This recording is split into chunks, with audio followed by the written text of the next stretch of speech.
आज जो मैं आपको किस्सा बताने जा रहा हूँ वो हमारे कस्बे के भूतिया अस्पताल का है। सारे कस्बे के लोग इस अस्पताल को भूतिया अस्पताल कहते थे। इस अस्पताल का असली नाम विक्टोरिया अस्पताल है। इस अस्पताल को आज से करीब 100 साल पहले अंग्रेज़ों ने बनाया था। उस अस्पताल के सामने एक कब्रिस्तान है।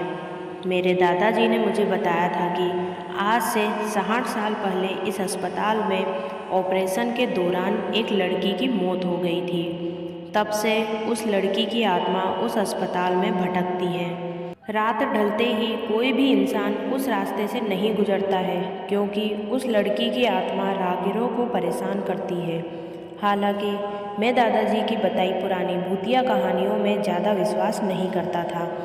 एक रात मैं अपने 2 दोस्त अंकित और राजू के साथ रात को बाइक पर घूमने जा रहा था। तभी मेरे एक दोस्त ने मुझसे विक्टोरिया अस्पताल वाले रास्ते से चलने को कहा।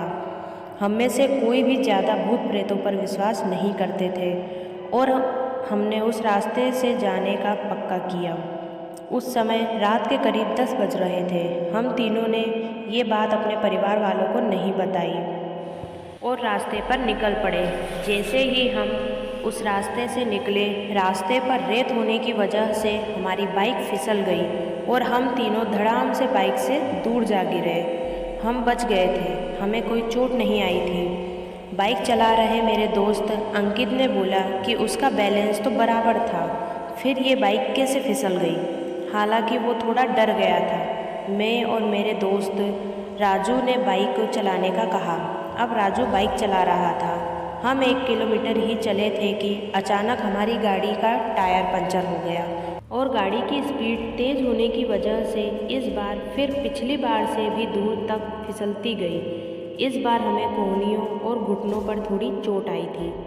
अंकित फिर से बोला कि इस जगह में ज़रूर कोई गड़बड़ है, हम लोग वापस चलते हैं। लेकिन मैंने और राजू ने उसकी बात नहीं मानी और बाइक उठाकर पैदल चलना शुरू किया। हम थोड़ी दूर ही चले थे कि अचानक किसी लड़की की चीखने की आवाज़ सुनाई दी। ये सुनकर हम रुक गए और अंकित बोला, यार तुम लोगों को चीखने की आवाज़ सुनाई दी क्या? हमने उसकी बातों को अनसुना कर कहा कि कोई जानवर की आवाज़ होगी। 5 मिनट चलने के बाद फिर से ही चीख फिर से सुनाई दी। इस बार तो हम दोनों को भी थोड़ा डर लग रहा था। हम तीनों ने वापस चलने के बारे में सोचा, लेकिन हम रास्ते के बीच में आ गए थे। पीछे चलने में 3 किलोमीटर और आगे चलने में 2 किलोमीटर और बाकी थे। हम लोगों ने आगे जाने का सोचा। थोड़ा आगे चलने पर हमें बरगद के पेड़ के नीचे एक औरत दिखाई दी। इतनी रात को अकेली औरत को देखकर हमारे तो रोंगटे खड़े हो गए थे। हम लोगों ने पीछे मुड़ने का सोचा। तभी वो औरत चिल्लाई, बेटा रुको, मुझे हाईवे तक का रास्ता बता दो। हमने पूछा कि इतनी रात को आप इस रास्ते से कैसे निकल रही हो?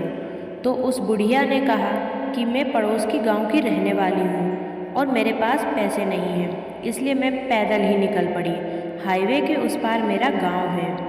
हमने उस बुढ़िया की बात का विश्वास कर लिया और आगे निकल पड़े।